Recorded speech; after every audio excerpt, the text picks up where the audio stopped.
Naranasan mo na bang maligo sa pinaghalong Absolute at Wilkins Distilled Drinking Water? Yo, what is up mga ka-good item? Tripping namin ngayon mga ka-good item. Pupuntahan namin ang swimming pool na nasa itaas ng punong kahoy. Napag-isipan naming dalawa ni Boss Jory na i-open na to sa publiko para mapagkakitaan namin ng pera. Diba? Good item? Kasi buti pa ang pera, may tao. Ang tao, walang pera. At napagkasunduan namin ni Boss Jorky na ako ang mangungulekta ng pera at habang siya ang magiging lifeguard. Teka lang, meron bang lifeguard na malaki ang tiyan? Oo nga pala, yung tiyan niya pala ang ginagawa niyang salbabida.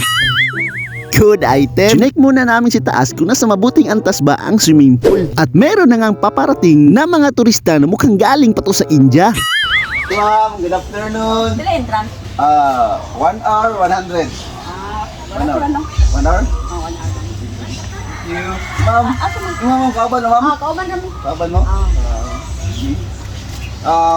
Narita lifeguard dito ma'am nga. Muna mo asikaso mo party sa dito pataka ugday. Basta malumos na rin ang tubig na dire. Sige ma'am. Kasi sa mga Mo ni siya ganan daw. Oh, yan, muna siya. Ay, good.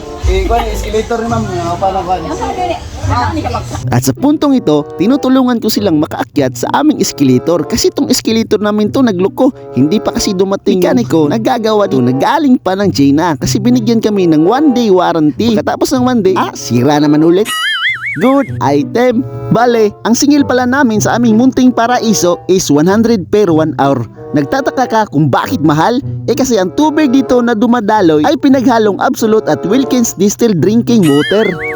At pa isa-isa nang dumating ang mga turista na galing pang ibang bansa. Ang taong to parang galing pa tong Thailand. Ang ganda siyang umakyat na parang sanay siya sa akyatan. Mukhang membro to ng Akyat Bahay Gang. Hindi, joke lang.